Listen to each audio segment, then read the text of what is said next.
Hello everyone and welcome to the Renaissance Academy Assam History প্লেলিষ্টত আজি আমি video' number 5ত Chutia বংশ বা চুতীয়া ৰাজ্যৰ বিষয়ে আলোচনা কৰিম। বৃহত্তৰ অসমীয়া জাতিৰ গঠন প্ৰক্ৰিয়াত চুতীয়া জাতিৰ যথেষ্ট অৱদান আছে। তেওঁলোক আমাৰ অসমৰ খিলঞ্জীয়া ভূমিপুত্ৰসকলৰ ভিতৰত অন্যতম এটা জাতি।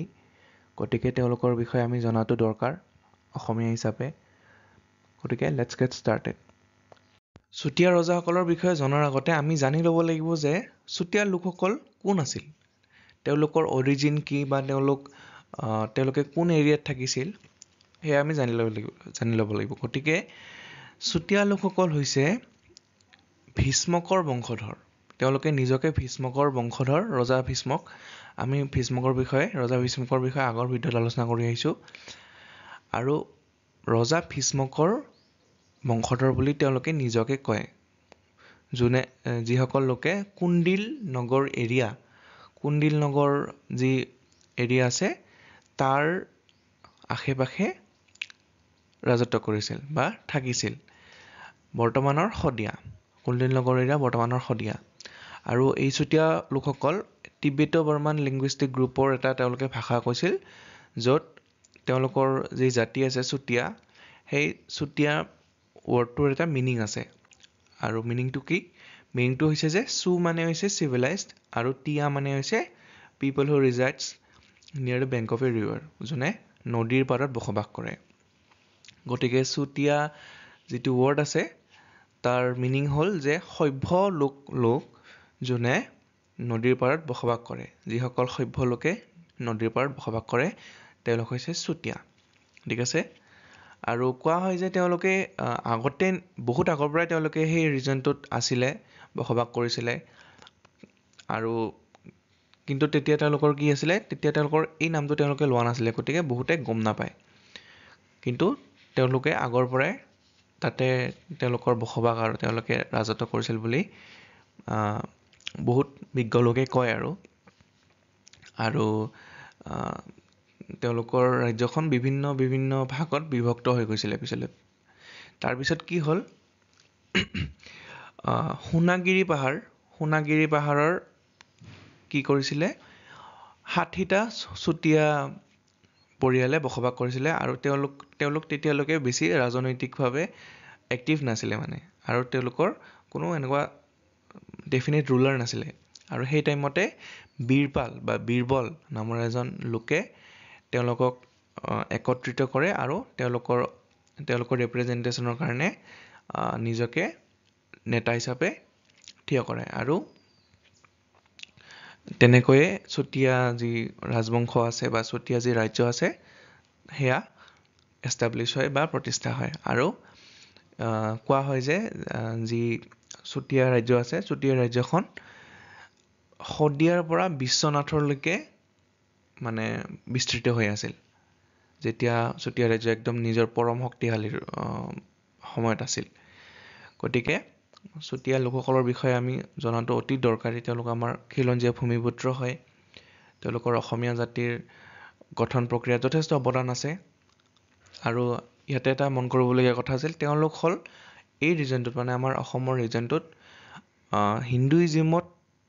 কনভাৰ্ট হোৱা প্ৰথমটো এটা এনেকুৱা জনগোষ্ঠী। ঠিক আছে, আগবাঢ়িছোঁ।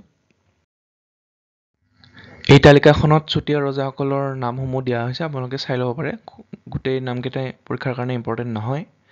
যদিও মই দি দিছোঁ। ইয়াৰে কিছুমান ৰুলাৰহে ইম্পৰ্টেণ্ট হয়, যাৰ বিষয়ে আমি ডিটেইলত পঢ়িম। আপোনালোকে লিষ্টখন এবাৰ চাই ল'ব। আপোনালোকৰ ব্ৰেইনত মানে ৰেফাৰেঞ্চ হিচাপে ছেট কৰিবৰ কাৰণে এই লিষ্টখনে এটা কাম কৰিব, যাতে এটা কানেক্টেড ফৰ্ম আপোনালোকে পায়। কানেক্টেড হিচাপে আপোনালোকে পঢ়িব পাৰে যে বীৰপালৰ পিছত ৰত্নপাল, ৰতনপালৰ পিছত অমুক ৰজা আছিল, তাৰপিছত বহুত পিছত আহে ধীৰ নাৰায়ণ, বা তাৰপিছত নীতিপাল আহে। তেনেকৈ আপোনালোকে এটা ৰেফাৰেঞ্চ পাব, আৰু সেইটো কাৰণে দিয়া হৈছে। ঠিক আছে। সকলৰ প্ৰথম ৰজাজনৰ নাম আছিল বীৰপাল, আৰু তেওঁৱেই চুতীয়া সাম্ৰাজ্য বা চুতীয়া ৰাজ্যৰ প্ৰতিষ্ঠা কৰিছিল। আৰু তেওঁৰ অন্য এটা নাম আছিল গয়াপাল। ঠিক আছে। তেওঁ নিজৰ ৰাজ্য 1187ত প্ৰতিষ্ঠা কৰিছিল। কিছুমানে কয় যে 1189 হয়, কিন্তু বহুত চ'ৰ্চেছত 1187 বুলি আছে। গতিকে মই ইয়াতে সেইটোৱে ইউজ কৰিছোঁ। আৰু কোৱা হয় যে চুতীয়াসকলে ধন উপাসনা কৰিছিল আৰু বীৰপাল যেতিয়া ৰজা হৈছিল কোৱা হয় যে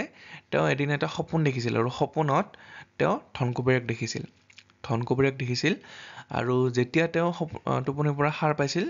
তেওঁ ধনকুবেৰে কোৱা মতে এজোপা বৃহৎ গছৰ তললৈ গৈছিল আৰু তাত কি দেখিছিল এখন তৰোৱাল পাইছিল এখন ঢাল পাইছিল আৰু এটা সোণৰ মেকুৰী পাইছিল আৰু সেই ঢাল তৰোৱাল আৰু সোণৰ মেকুৰীয়েই চুতীয়া ৰাজ্যৰ প্ৰতীক হৈ পৰে পিছলৈ ঠিক আছে ঢাল তৰোৱাল আৰু সোণৰ মেকুৰী কোন ৰাজ্যৰ প্ৰতীক হয় চুতীয়া ৰাজ্যৰ ঠিক আছে এইটো মনত ৰাখিব নেক্সট যিজন ৰজা হ'ল তেওঁৰ নাম আছিল ৰত্নপাল বা গৌৰীনাৰায়ণ ৰত্নপাল বা গৌৰীনাৰায়ণ চুতীয়াসকলৰ একদম সকলোতকৈ মানে শ্ৰেষ্ঠ ৰজা আছিল তেওঁ বেষ্ট ৰুলাৰ আছিল আৰু তেওঁ কি কৰিছিল বেলেগ বেলেগ জেগাত মানে তেতিয়াও মানে বেলেগ চুতীয়া লোকসকলে বসবাস কৰিছিল যিহেতু তেওঁ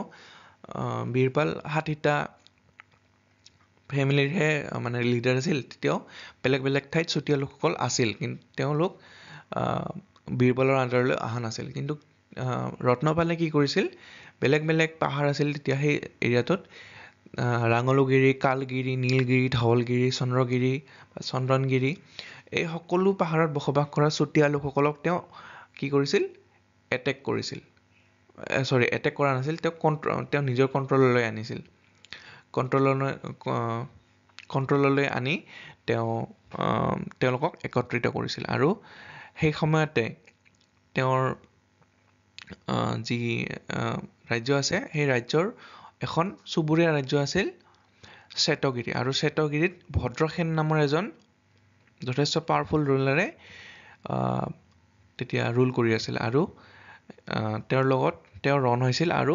1224 খ্ৰীষ্টাব্দত ভদ্ৰসেনৰ যি ৰাজ্য আছে বা যি এৰিয়া আছে শ্বেতগিৰি সেই এৰিয়াটো তেওঁ নিজৰ আণ্ডাৰলৈ নিবলৈ সক্ষম হৈছিল ঠিক আছে শ্বেতগিৰি পাহাৰৰ তেওঁ যেতিয়া এটেক কৰিছিল তেওঁ বিজয়ী হৈছিল আৰু তাৰ ৰজা ভদ্ৰসেনক তেওঁ পৰাস্ত কৰিছিল ভদ্ৰসেনক পৰাস্ত কৰি পেলাই তেওঁ এৰিয়াটো নিজৰ আণ্ডাৰলৈ আনিছিল আৰু কি কৰিছিল সেই যিটো এৰিয়া আছিল শ্বেতগিৰি পাহাৰৰ তাতে যথেষ্ট পাৰ্গত কিছুমান লোকে বসবাস কৰিছিল বিভিন্ন কামত তেওঁলোক যথেষ্ট দক্ষ আছিল সোণাৰী আছিল কিছুমান লোহাৰ আছিল কিছুমান পটাৰ আছিল কিছুমান পটাৰ মানে কুমাৰ তেওঁলোকে মানে যথেষ্ট পাৰ্গত আছিল আৰু বিভিন্ন কামত আৰু তাৰপিছত কি হ'ল সেই এৰিয়াটো তেওঁ যেতিয়া ৰত্নপালে নিজৰ আণ্ডাৰলৈ আনিলে তাৰপিছত তেওঁৰ ৰাজ্যখনৰ যথেষ্ট উন্নতি হ'বলৈ ধৰিল কাৰণ তেওঁলোক যথেষ্ট পাৰ্গত লোক আছিল বিভিন্ন কামত হাতে কামে তেওঁলোক যথেষ্ট পাৰ্গত আছিল আৰু ভদ্ৰসেনৰ ৰাজধানী আছিল ৰতনপুৰ যেতিয়া তেওঁ মানে শ্বেতগিৰি পাহাৰ যেতিয়া তেওঁ অধিগ্ৰহণ কৰে মানে তেতিয়া ৰতনপুৰ যিখন কেপিটেল আছে ভদ্ৰসেনৰ তেওঁ সেই কেপিটেলখনতেই নিজৰ পৰৱৰ্তী কেপিটেলখন পাতে ৰতনপুৰতে নিজৰ কেপিটেলখন পাতে আৰু তেওঁ সেই চিটিখনৰ প্ৰতি যথেষ্ট আকৃষ্ট আছিল আৰু কেপিটেল পাতাৰ পিছত তেওঁ নিজৰ নাম ৰাখে ৰত্নধ্বজ পাল ঠিক আছে তাৰপিছত তেওঁৰ অইন এখন চুবুৰীয়া ৰাজ্য আছিল যাৰ ৰজা আছিল ন্যায়পাল আৰু ন্যায়পাল যেতিয়া ৰজা আছিল তেওঁ গম পাইছিল যে ৰত্নপালে তেওঁৰ ওপৰত এটেক কৰিব গতিকে তেওঁ সেই এটেকটো এভইড কৰিবৰ কাৰণে এটেকটোৰ পৰা বাচিবৰ কাৰণে তেওঁ নিজৰ কন্যাক ৰত্নপাললৈ বিয়া দিছিল যদিও কোৱা হয় যে পিছলৈ ৰত্নপালে ন্যায়পালৰ ৰাজ্যখন অধিগ্ৰহণ কৰি লয় তাৰপিছত ইফালে পশ্চিমৰ ফালে আপোনালোকে গম পালে যে চুতীয়া ৰাজ্যখন আছিল উত্তৰ পূব অসমৰ ফালে তাৰপিছত সেইখিনি সময়তে কমতা ৰাজ্য আছিল পশ্চিমৰ ফালে কমতা ৰাজ্যৰ তেতিয়া ৰজা আছিল সন্ধ্যা আৰু সন্ধ্যাৰ লগতো ৰত্নপালে এটা ভাল ৰিলেশ্যন মেইনটেইন কৰিছিল ৰত্নপালে নিজৰ ল'ৰা নিজৰ পুত্ৰ বিজয়ধ্বজ পালৰ লগত সন্ধ্যা ৰজাৰ যি কন্যা আছে তেওঁক বিয়া দিছিল আৰু তেনেকৈ এটা বৈবাহিক সম্পৰ্ক কমতা ৰাজ্যৰ লগত চুতীয়া ৰাজ্যৰ স্থাপন হৈছিল তাৰপিছত এতিয়া তাৰ কমতা ৰাজ্যৰো পশ্চিম ফালে কি আছিলে কমতা ৰাজ্য এইখিনিতে এটা কথা কৈ থওঁ যে যিহেতু আমি গম পাওঁ যে তেওঁ এটা এম্বেচি পঠিয়াইছিলে চুতীয়া ৰাজ্যৰ পৰা কমতা ৰাজ্যলৈকে আৰু এনেকুৱা নহয় যে তেওঁলোকে বাউণ্ডৰী শ্বেয়াৰ কৰা নাছিল মাজতে এখন ৰাজ্য আছিল ৰাজ্য তাতে 12 ভূঞাসকলে তেওঁলোকে ৰাজত্ব কৰিছিল গতিকে যিহেতু তেওঁ চুতীয়া ৰাজ্যৰ পৰা কমতা ৰাজ্যলৈকে এটা এম্বেচি পঠিয়াবলৈ সক্ষম হৈছিল গতিকে আমি ক'ব পাৰোঁ যে 12 ভূঞাসকলৰ লগতো তেওঁৰ ৰিলেশ্যন ভাল আছিল কাৰণ তেওঁ 12 ভূঞাসকলৰ লগত এটা 12 ভূঞাসকলৰ ৰাজ্যৰ মাজেৰে তেওঁ নিজৰ এম্বেচি পঠিয়াবলৈ সক্ষম হৈছিল ঠিক আছে গতিকে তেওঁৰ মানে যি সম্পৰ্কসমূহ আছিল সেয়া যথেষ্ট ভাল আছিল আৰু কমতা ৰাজ্যৰো পশ্চিম ফালে ৰাজ্য আছিল গৌড় ৰাজ্য আৰু কোৱা হৈছে যে তেতিয়া তাতে সেনসকলে তেতিয়া ৰাজত্ব কৰি আছিল আৰু গৌড় ৰাজ্যৰ তেতিয়া ৰজা আছিল তেওঁ যেতিয়া ৰজা আছিল চুতীয়া ৰাজ্যৰ তেতিয়া ৰজা আছিল গৌড় ৰাজ্যৰ কেশৱ সেন বা বিশ্বৰূপ সেন আৰু বিশ্বৰূপ সেনৰ লগতো তেওঁ এটা ভাল ৰিলেশ্যন মেইনটেইন কৰিছিল তেওঁলোকে পাৰস্পৰিক মানে মিত্ৰতাৰ প্ৰতীক স্বৰূপে মানে পাৰস্পৰিক মানে সন্মানৰ প্ৰতীক স্বৰূপে কি কৰিছিল ৱাটাৰ এক্সচেঞ্জ কৰিছিল বিশ্বৰূপ সেন বা কেশৱ সেনে গংগাৰ পানী ৰত্নপাললৈ পঠিয়াইছিল আৰু ৰত্নপালে কি কৰিছিল পৰশুৰাম কুণ্ডৰ পানী বিশ্বৰূপ সেন বা কেশৱ সেনলৈ পঠিয়াইছিল ঠিক আছে আৰু সেই সময়তে গৌড় ৰাজ্যলৈ ৰত্নপালে নিজৰ এজন পুত্ৰক মানে তেওঁৰ বহুত পুত্ৰ আছিল তেওঁৰ এজন পুত্ৰক তালৈ পঠিয়াইছিল হায়াৰ এডুকেশ্যনৰ কাৰণে উচ্চ শিক্ষাৰ কাৰণে তেওঁ গৌড় ৰাজ্যলৈ পঠিয়াইছিল কিন্তু কি হ'ল সেই ল'ৰাজনৰ সেই প্ৰিন্সজনৰ ৰাজকুমাৰজনৰ এটা দুৰাৰোগ্য ৰোগত তেওঁৰ মৃত্যু হয় গৌড় ৰাজ্যতে আৰু সেই সময়তে তেওঁ কি কৰি আছিল সিন্ধু ক্ষেত্ৰ নামৰ এখন নগৰ নিৰ্মাণ কৰি আছিল উত্তৰত তেওঁৰ নিজৰ ৰাজ্যতে আৰু তেওঁ যেতিয়া তেওঁৰ পুত্ৰৰ মৰাশটো আহি পায় সেই মৰাশটো তেওঁ তাতেই দাহ কৰিছিল বা লাষ্ট ৰাইটছখিনি যিখিনি আছিল তেওঁ তাতেই মানে তেওঁ সমাধি দিয়া হৈছিল সেই সিন্ধু ক্ষেত্ৰৰ নগৰখনত আৰু সেইকাৰণে সেই নগৰখনৰ নাম হয় শদিয়া বৰ্তমান যি শদিয়া অঞ্চল আছে শদিয়া টাউন আছে সেই শদিয়া নামটো তাৰ পৰাই আহিল শদিয়া মানে হৈছে ডেড বডি আৰু দিয়া মানে হৈছে ক্ৰিমেট কৰা বা সৎকাৰ কৰা বা অন্তিম সৎকাৰ কৰা ঠিক আছে এইখিনি আছিল ৰত্নপালৰ বিষয়ে ইম্পৰ্টেণ্ট কথা আপোনালোকে এইখিনি মনত ৰাখিব ইয়াৰ পৰা কুৱেশ্যন অহা দেখা যায় কাৰণ তেওঁ এজন অতি ইম্পৰ্টেণ্ট ৰুলাৰ আছিল ঠিক আছে এতিয়া 1250 খ্ৰীষ্টাব্দৰ পৰা আমি চিধাই আহিব লাগিব 1500 খ্ৰীষ্টাব্দলৈকে কাৰণ মাজতে যিখিনি ৰজাই ৰাজত্ব কৰিছিল তেওঁলোকৰ কথা ইমান ইম্পৰ্টেণ্ট নহয় এক্সাম পাৰ্চপেক্টিভৰ পৰা আৰু গতিকে আমি চিধাই ধৰ্মধ্বজ পালৰ বিষয়ে আলোচনা কৰোঁ ধৰ্মধ্বজ পাল বা ধীৰনাৰায়ণ ৰজা হৈছিল 1500 খ্ৰীষ্টাব্দত আৰু তেওঁ 1500 খ্ৰীষ্টাব্দৰ পৰা 1522 খ্ৰীষ্টাব্দলৈকে তেওঁ ৰাজত্ব কৰিছিল আৰু তেওঁৰ কোনো বহুত দিনলৈকে তেওঁৰ কোনো সন্তান নাছিল আৰু বহুত বছৰ পিছত তেওঁ যথেষ্ট সাধনা কৰি পেলাই তেওঁ এগৰাকী কন্যা সন্তান লাভ কৰে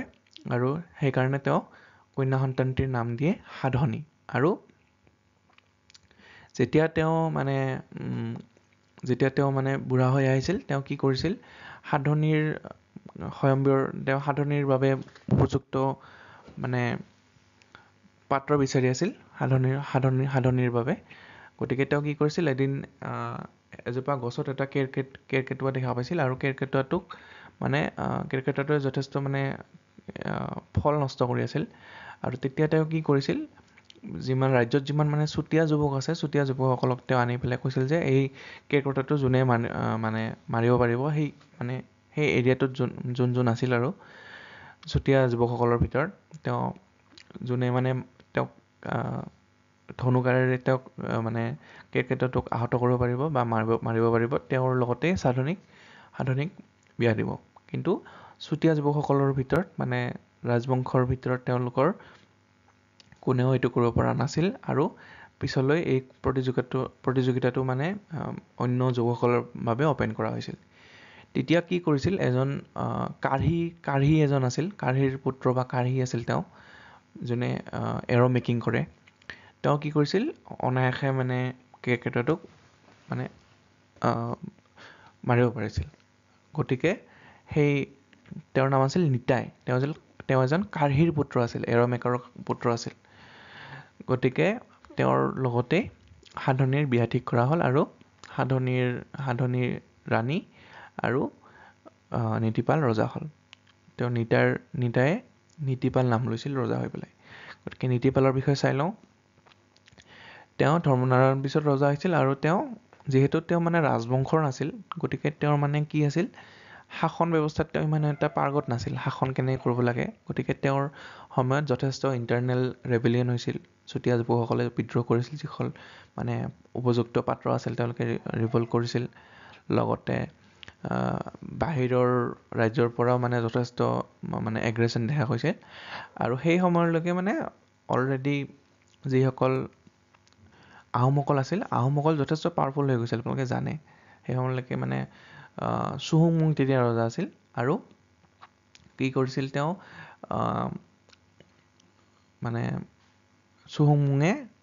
মানে তেতিয়া চুতীয়া ৰাজ্য আৰু আহোম ৰাজ্যৰ মাজত মানে যথেষ্ট এটা হষ্টিলিটি মানে শত্ৰুতা এটা মানে তেতিয়ালৈকে মানে শত্ৰুতাৰ বাতাবৰণ এটা হৈছিল মানে তেতিয়ালৈকে চ' চুহুংমুঙে নীতিপালৰ ৰাজ্য আক্ৰমণ কৰে আৰু নীতিপালৰ তাতে মৃত্যু হয় আৰু তেওঁৰ যি ৱাইফ আছে সাধনী তেওঁ কি কৰিছিল সাধনীয়ে এটা মহিলাসকলৰ এটা বাহিনী নিৰ্মাণ কৰিছিল যাতে তেওঁলোকৰ মহিলাসকলৰ যাতে সন্মান ৰক্ষা হয় তেওঁলোকে যাতে বাহিৰা প্ৰিন্সৰ লগত বা বাহিৰা আহোমসকলৰ লগত যাতে তেওঁলোক যাব নালাগে তেওঁলোকৰ ওপৰত যাতে অত্যাচাৰ নহয় তেওঁলোকে আহোমসকলক বাধা দিবলৈ তেওঁলোকে এটা বাহিনী নিৰ্মাণ কৰিছিল আৰু সতী সাধিনীৰ এই বাহিনীৰ এই মানে তেওঁক যথেষ্ট মানে সন্মান দি পেলাই তেওঁক মানা হয় আৰু তেওঁৰ যি সেই বাহিনী আছে বাহিনী পিছত আহোমসকলৰ এগ্ৰেশ্যনক বাধা দিবলৈ মানে অক্ষম হয় পিছলৈ কি কৰে মানে আহোমসকলৰ লগত মানে হাৰ মানাতকৈ তেওঁ নিজৰ প্ৰাণ লোৱাটোৱে মানে উচিত ভাবিলে গতিকে তেওঁ কি কৰিছিল চন্দ্ৰগিৰি পাহাৰৰ পৰা জঁপিয়াই পেলাই নিজৰ দেহ ত্যাগ কৰিছিল নিজৰ দেশ মাতৃৰ কাৰণে নিজৰ জন্মভূমিৰ কাৰণে গতিকে তেওঁক যথেষ্ট সন্মানৰ চকুদি চোৱা হয় গতিকে এনেদৰে নীতিপালৰ লগে লগে চুতীয়া ৰাজ্যৰ পতন হৈ যায় আৰু নীতিপালৰ যি এৰিয়া আছে বা চুতীয়া ৰাজ্য যি আছে চুতীয়া ৰাজ্যখন আহোম ৰজা চুহুংমুঙে এনেক্স কৰি লয় আৰু তাতে তেওঁ এজন অফিচাৰ বহায় যাৰ নাম আছিল শদিয়া খোৱা গোহাঁই ঠিক আছে এইখিনি কথা মনত ৰাখিব যিহেতু আহোমসকল আৰু চুতীয়াসকল সমসাময়িক আছিল গতিকে তেওঁলোকৰ মাজত ৰিলেশ্যন কেনেকুৱা আছিল সেইটো আমি চাবই লাগিব চ' প্ৰথম অৱস্থাত যেতিয়া মানে আহোমসকল আৰু চুতীয়াসকল আছিল সমসাময়িক তেতিয়া মানে যিহেতু আহোমসকলৰ যি প্ৰথম অৱস্থা আছে তেতিয়ালৈকে মানে চুতীয়া ৰাজ্যখন যথেষ্ট এটা মেচিউৰিটি পাইছিলগৈ মানে তেতিয়ালৈকে চুতীয়া ৰাজ্যখন যথেষ্ট শক্তিশালী হৈছিল ঠিক আছে আৰু তেওঁলোকৰ মাজত প্ৰথমতে তেনেকুৱা মানে কোনো হষ্টিলিটি নাছিল তেনেকুৱা শত্ৰুতা নাছিল কিন্তু পিছলৈ মানে এই শত্ৰুতাটো কিছুমান কাৰণৰ কাৰণে ডেভেলপ হয় তো আমি তাকে চাওঁ কি হৈছিল যেতিয়া আহোম কিং আছিল চুতুফা আৰু চুতীয়া কিং আছিল কৰ্মধ্বজপাল বা তেওঁৰ নাম আছিল নন্দীশ্বৰ অন্য এটা নাম আছিল নন্দীশ্বৰ তেওঁলোকৰ ফ্ৰেণ্ডশ্বিপ হৈছিল 1364 1364 খ্ৰীষ্টাব্দত তেওঁলোকৰ ফ্ৰেণ্ডশ্বিপ হৈছিল তাৰপিছত কি হ'ল 1376ত যেতিয়া 1376 খ্ৰীষ্টাব্দত চুতীয়াসকলে এটা মানে নাও খেলৰ আয়োজন কৰিছিল আৰু তাতে যি আহোম ৰজা আছিল তেতিয়া চুতুফা তেওঁক নিমন্ত্ৰণ কৰিছিল আৰু চাফৰাই নদীত এই ব'ট গেমটো হৈছিলে নাও খেলটো হৈছিলে চাফৰাই নদী বৰ্তমান সোণাৰীত ছাইডত আছে চাফৰাই নদী তো সেই যি এৰিয়া আছে তাতে তেওঁক ইনভাইট কৰি পেলাই লৈ যায় চুতুফাক আৰু কি হয় তাতে চুতীয়া কিং নন্দীশ্বৰে কোৱা হয় যে চুতীয়া কিং নন্দীশ্বৰে চুতুফাক মানে নৃশংসভাৱে তাতে হত্যা কৰে আৰু চুতুফাৰ তাতে মৃত্যু হয়। তাৰ পিছৰ পৰা সেই মোমেণ্টটোৰ পৰা চুতীয়া ৰাজ্য আৰু আহোম ৰাজ্যৰ মাজত এটা যথেষ্ট টেনশ্যন ক্ৰিয়েট হয়। তাৰপিছত যেতিয়া তেখামতি ৰজা হ'ল, আহোমৰ ৰজা, তেওঁ চুতীয়া কিংডম মানে এটেক কৰিছিল। তেখামতি ৰজাই। আৰু তাৰপিছত 1500 খ্ৰীষ্টাব্দত যেতিয়া মানে ধৰ্মধ্বজ পাল ৰজা হৈছিল, তেতিয়া তেওঁ কি কৰিছিল, আহোম কিংডম তেওঁ এটেক কৰিছিল। আৰু তাৰপিছত 1520 খ্ৰীষ্টাব্দত আহোম আৰু চুতীয়াসকলৰ দিহিংমুখত এখন ৰণ লাগে। তাৰপিছত দিহিংমুখৰ কিছুমান এৰিয়া মানে আহোমৰ কিছুমান পাৰ্ট চুতীয়াসকলে মানে ল'বলৈ সক্ষম হয়। তাৰপিছত যেতিয়া মানে নীতিপাল ৰজা হ'ল, তেওঁৰতো কোনো মানে এডমিনিষ্ট্ৰেটিভ এক্সিলেঞ্চ বা এডমিনিষ্ট্ৰেটিভ বা ৰণৰ ক্ষেত্ৰত, ৱাৰৰ ক্ষেত্ৰত তেওঁৰ কোনো ইমান মানে এক্সপাৰ্টিজ নাছিল। গতিকে ছেকেণ্ড বেটেলত যেতিয়া দিহিংমুখত বেটেল হয়, তেতিয়া আহোমৰ লগত নীতিপালৰ মানে পৰাজয় হয়। আৰু যেতিয়া তেওঁৰ পৰাজয় হয়, সাধুনী ৰাণীও মানে আত্মত্যাগ কৰে। তাৰপিছত সেই যি এৰিয়া আছে চুতীয়াসকলৰ, তাত আহোম ৰাজ্যই এনেক্স কৰি লয় চুহুংমুঙে। ঠিক আছে, এইখিনি আছিল conflict between the Chutiyas and the Ahoms. এতিয়া অলপ পৰম সাহসী মহিয়সী নাৰী ৰাণী সতীয়াধনীৰ বিষয়ে আমি অলপ চাই লওঁ। তেওঁ আছিল last queen of Chutia dynasty আৰু তেওঁ ধৰ্মধ্বজ পালৰ জীয়েক আছিল। এইটো কৈ অহা হৈছে ধৰ্মধ্বজ পাল বা ধীৰনাৰায়ণৰ তেওঁ জীয়ৰী আছিল। আৰু তেওঁৰ নীতিপাল বা নিত্যপাল বা নিতাইৰ লগত তেওঁৰ কি হৈছিল, বিবাহ হৈছিল আৰু নীতিপালেই ৰজা হৈছিল। তাৰপিছত নীতিপাল যেতিয়া ৰজা হৈছিল, তেওঁতো দুৰ্বল আছিল আৰু অদক্ষ আছিল। গতিকে সাধনীয়েই মানে যথেষ্ট শাসনভাৰ মানে তেওঁ চলাইছিল। আৰু তেওঁৰ গাত যিহেতু ৰয়েল ব্লাড আছিল আৰু তেওঁৰ এডমিনিষ্ট্ৰেটিভ এক্সপিৰিয়েঞ্চ আছিল, তেওঁৱেই শাসন চাইছিল আৰু বিভিন্ন কামত ৰজাক হেল্প কৰিছিল। আৰু 1524 খ্ৰীষ্টাব্দত যেতিয়া আহোমসকলে এটেক কৰে চুতীয়া সাম্ৰাজ্যত, তেতিয়া সাধনী ৰাণীয়ে যথেষ্ট বীৰংগনাৰ দৰে তেওঁ যুদ্ধ কৰে আহোমসকলৰ লগত। আৰু নিজৰ মাতৃভূমিৰ স্বাৰ্থত, নিজৰ মাতৃভূমিৰ সন্মানৰ স্বাৰ্থত তেওঁ চন্দ্ৰগিৰি পাহাৰৰ পৰা জঁপিয়াই পেলাই আত্মত্যাগ কৰে। আৰু তেওঁৰ যি মহানতা আছে, সেয়া আমি 21 এপ্ৰিল তাৰিখে আমি সতীয়াধিনী দিৱস এতিয়াও পালন কৰোঁ। তেওঁৰ যি ত্যাগ আছে দেশ মাতৃৰ কাৰণে, সেয়া আমি 21 এপ্ৰিল তাৰিখে প্ৰতি বছৰে সতীয়াধিনী দিৱস হিচাপে আমি পালন কৰোঁ। গতিকে এই তাৰিখটো আপোনালোকে মনত ৰাখিব, এক্সাম পাৰ্চপেক্টিভৰ পৰা যথেষ্ট ইম্পৰ্টেণ্ট। পৰীক্ষাত আহিয়ে থাকে এইটো ডেটটো, সতীয়াধিনী দিৱস। এইটো মনত ৰাখিব আপোনালোকে। ঠিক আছে, এতিয়া চুতীয়াসকলৰ বিষয়ে যদি আমি ডিছকাছ কৰোঁ, এভাগ মন্দিৰৰ উল্লেখ আমি কৰিবই লাগিব। সেয়া হৈছে তাম্ৰেশ্বৰী মন্দিৰ বা কেঁচাইখাতি মন্দিৰ। তাম্ৰেশ্বৰী দেৱালয় বা কেঁচাইখাতি দেৱালয়। আৰু কেঁচাইখাতি দেৱী আছিল চুতীয়াসকলৰ উপাস্য দেৱী। তেওঁলোক শাক্ত ধৰ্মীয় আছিল আৰু তেওঁলোকে বলি বিধানত বিশ্বাস কৰিছিল। আৰু এই কেঁচাইখাতি মন্দিৰটো ইয়াতে মানে কি হৈছিল, ইয়াতে নৰবলি হৈছিল। কোৱা হৈছে ইয়াতে নৰবলি হৈছিল। প্ৰত্যেক বছৰে এজনকৈ লোক কোনোবা এখন গাঁৱৰ পৰা মানে নিজকে উচৰ্গা কৰিবলৈ মানে নিজকে মানে ৰেডি কৰিব লাগিছিল। এজন মানুহ, প্ৰতি বছৰে এজন মানুহ। এনেদৰে কোৱা হয় যে বিভিন্ন প্ৰবচন মতে যে ৰয়েল ব্লাডৰ মানুহ বা ব্ৰাহ্মণ মানুহ তেওঁলোক মানে হ'ব নোৱাৰিছিল। তেওঁলোক মানে নৰবলিত তেওঁলোকে অংশগ্ৰহণ কৰিব নোৱাৰিছিল। ৰয়েল ব্লাডৰ হ'ব নালাগিব বা ব্ৰাহ্মণ হ'ব নালাগিব।